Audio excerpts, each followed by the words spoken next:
Is Oh, Wilt man. Chamberlain top 5? Low wow. does not think so. Chilltown definitely does. Okay. Let's No, get do to you the even meat have and Wilt top potatoes. 10? No, he's not top 10. You don't think he's a top 10 player? Absolutely not. Chilltown, I want you to go first and elaborate on your take again. Oh, Please. the game again for Wilt Chamberlain, logic when he showed up was, is Wilt Chamberlain gonna ruin the game of basketball because of everything that he did? Everything that you see in the game in terms of records, everything that you see in the game in terms of rules were because of Wilt Chamberlain. The reason why you have to stand behind the free throw line to shoot free throws is because Wilt Chamberlain could dunk the ball from the free throw line without running. So they put a rule in the game where you have to stand behind the free throw line. So when you're talking about a guy in terms of winning, every championship he's had Chat, has pick been on in who dramatic won fashion. the The fact pick that on who won the debate. They won the NBA championship in 1967. They were the only team in the 60s to beat the Celtics. No other team in the 60s beat the Celtics. That was it. When they won the NBA championship in 1972, they won 33 straight games on that unit, which Wilt said he thinks that his other teams would have beat that team. But this team was that good as a unit, and Wilt was the catalyst. They won 33 straight games, which is a record until this day. Wilt, when he retired, he was the all-time leading scorer of points per game. That was Wilt Chamberlain. Wilt Chamberlain, to this day, he's still number uno all-time in rebounds. They did not count blocks during that time. They did not count steals during that time. But when you're talking about a guy who, during his career, I believe he went 35-20 in the playoffs, which was a drop-off. And that dropped off for the first. That was a 5-year stretch where he went 35-20 because of the guys that he was playing with. It wasn't until 1967 when he got better players, and when he got these better players, he started to perform. His team started to perform better. Wilt was still passing the basketball. These guys were not converting on it. So a prime example would be in the 1962 season where Wilt, I believe his shot attempts went down like 10 or something like that, but his assist total only went up 1.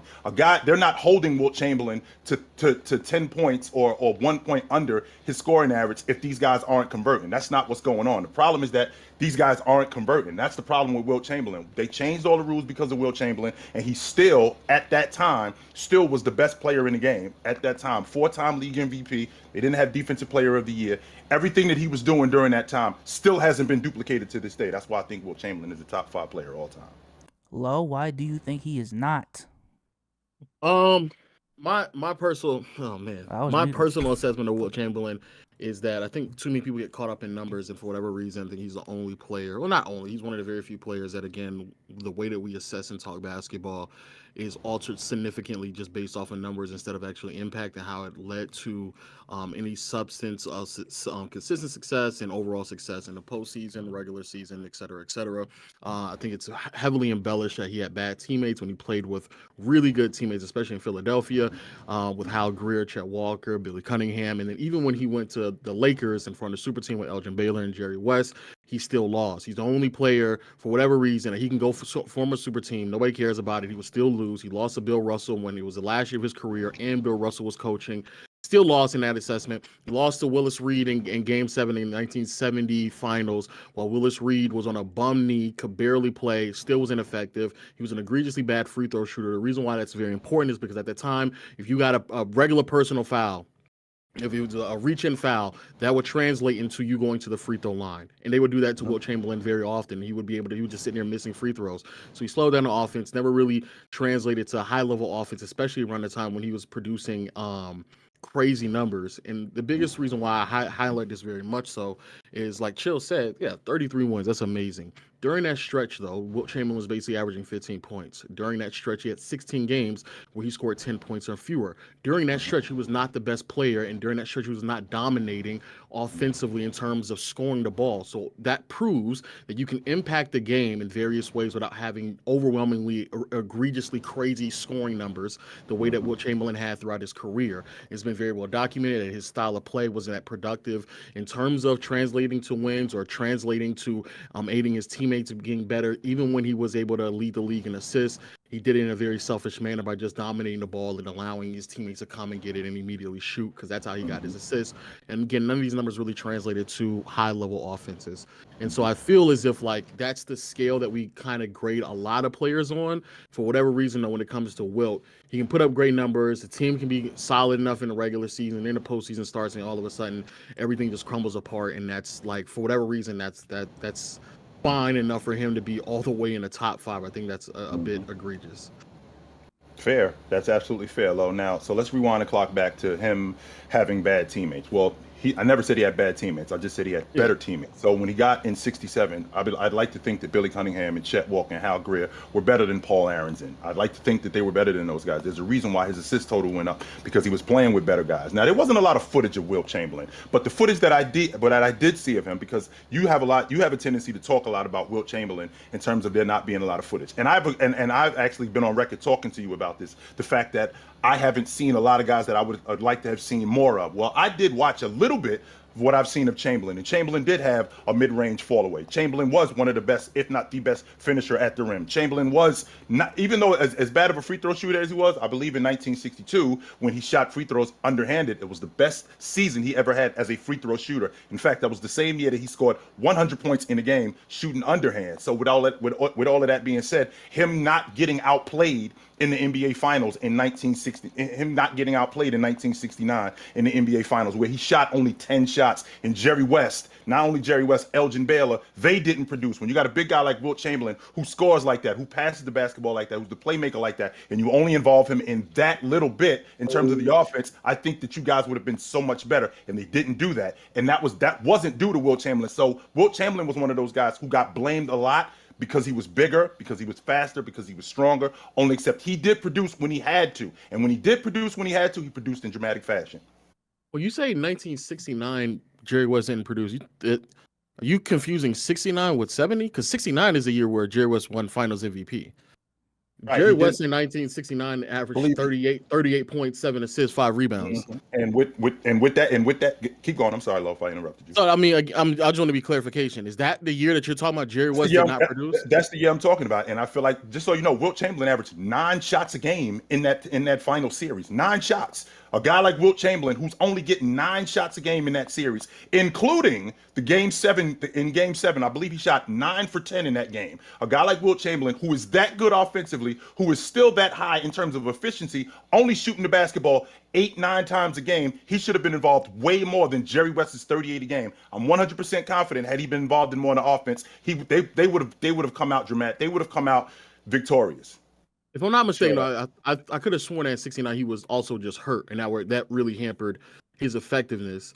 It was in Game 7. That was in Game 7 when he came out hurt. Yeah, that was in Game 7, but he only came out the game for a couple of minutes, and he asked to go back in the game, which he wasn't able to do because Butch Van Bredekoff said that we don't need you, which was a mistake because they obviously weren't going to lose had he come back in the game the way he was playing. So you're saying that nine shots a game was not enough? Okay, so when they won in 1972, just real quick. In 1972, when they won, how many shots did he average in a game? I think that year he was averaging like 11 or 12. He was averaging nine shots in the playoffs. He averaged 9 in the playoffs, and it was enough then for them to win a championship. For whatever reason, it's not enough. When Jerry West's going out there putting up 38, he's not producing, but Wilt Chamberlain can just do wherever he wants to do in the postseason. Right. He can sit there and not show up when Willis Reed is hurt. He can sit there and just miss free throws, and you got every excuse in the world. But when somebody puts up 38 points and win Finals MVP, that's not enough. But again, this is the different scaling that we have. And this is the argument he's trying to make for a top 5 player, and yet the standard that you're holding Jerry West to is significantly higher than what it is for Wilt Chamberlain. He's not a top 5 player. Just overrated, completely embellished.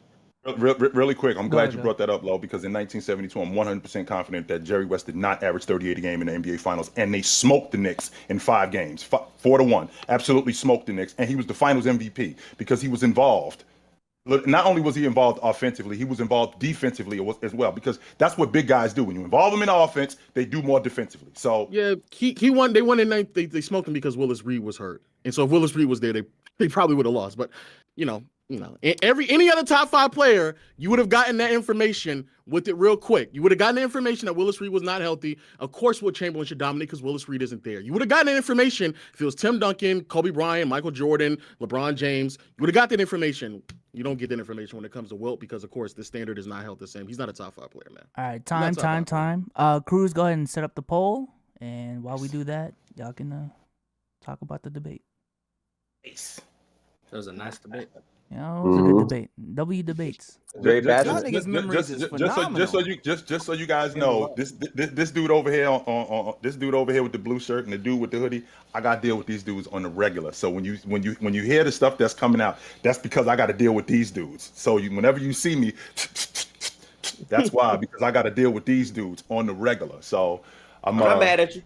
I get it. How often do you guys stream on PC? Because I know for a fact that dealing with this guy up under me and dealing with this guy over here, if I don't come with it, my lunch will get taken.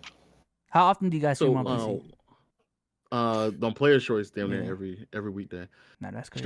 Shout out to Walt Frazier though, man, for leading that team to the finals, man. Does not get enough credit, man. You haven't you wrong, Lo. You wrong. Me and Lo go up. We go up. We do this with Walt Frazier, and first of all, Lo, you keep forgetting about Willis Reed in the playoffs in 1969, where every playoff series he got better. So he starts by going up against Wes Unseld in 69 in the first round, and he goes 21-17 in that first round. And then who's waiting for him in the next round? Jabbar is waiting for him. I think he goes 28-12 against Jabbar, right? Who's waiting for him again? Who's waiting for him? Who's waiting for him in the NBA Finals? Chamberlain, who before he tears his adductor muscle. I don't know if you guys noticed, but your adductor muscle, that's the muscle that allows you to lift your leg. That's a season-ending injury today. Before he gets hurt, he's 30-15 against Chamberlain. He wins the Finals MVP going away. End up getting smoked in Game 5. In Game 6, I think Chamberlain went like 45-25 or some nonsense. Yeah, he went ridiculous in Game 6. He went like 45-25 or some nonsense like that. And in Game 7, I don't know why he didn't go after Willis Reed. To this day, I still can't get a satisfaction. He went to do his little finger roll layup. I don't know. I still don't have a satisfactory answer on why. Went like 1 for 10 from the free throw line. I don't get it. But in 72, without Willis Reed, they were still like a top 5 offense and top 5 defense. Without him, he only played 11 games, and then beat the Boston Celtics, who had like Havlicek, JoJo White, Dave Cowlins. Like that's what Walt Frazier went through that team to get to the finals. Like doesn't get talked about enough. Hey, man. this poll is pretty close, bro. 53-47 right now, man. Damn. Yeah, I'm gonna give it 15 more seconds. 15 more seconds. Walt Frazier, and that's why he's better than John Stockton. I mean, I just don't know. Atlanta zone, man. That's why he's better than John Stockton. I mean, Walt Frazier did things that I genuinely don't think that John Stockton would be able to do. That 36-18 in Game 7 against Jerry West, where he completely kicked Jerry West's ass. Yes. I mean, that's difficult to argue about. I mean, I'm not going to put him ahead of John Stockton based on that, but that was pretty impressive.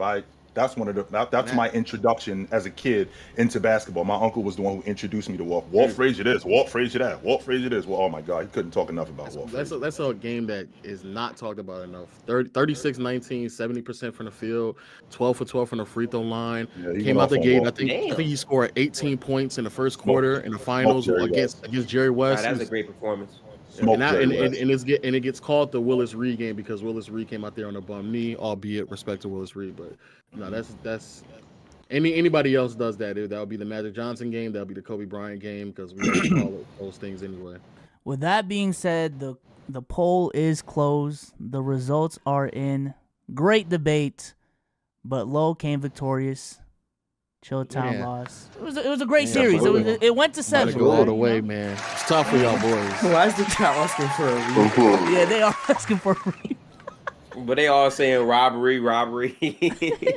Haters. They're all haters. They're all haters in there, man. All haters. Refs rigged it in Game 7, man. That's crazy. It's good stuff. The thing that I'm appreciative the most is, let's see, we got my man with the Dougie Fresh shades on, which I'm really feeling, by the way. Omar is I think he one of their producers. So it's 3 of us up here. You know that's my brother, right? I did not know that was your brother. Like your blood brother? Okay, that's family. I didn't know that. That's what's up with the Dougie Fresh. I'm definitely feeling those, no doubt. So again, nasty. The three dudes from Players Choice. We in the finals. We in the playoffs. I think that's dope. So the fact I got to get knocked out by Low. I mean, I just got a bad draw, but hey, when it happens, what you gonna do? So, hey, fellas, thanks for having me. I appreciate it. It was dope. Take it light. Appreciate it. Shout out to Chill, man. Shout out to Chill.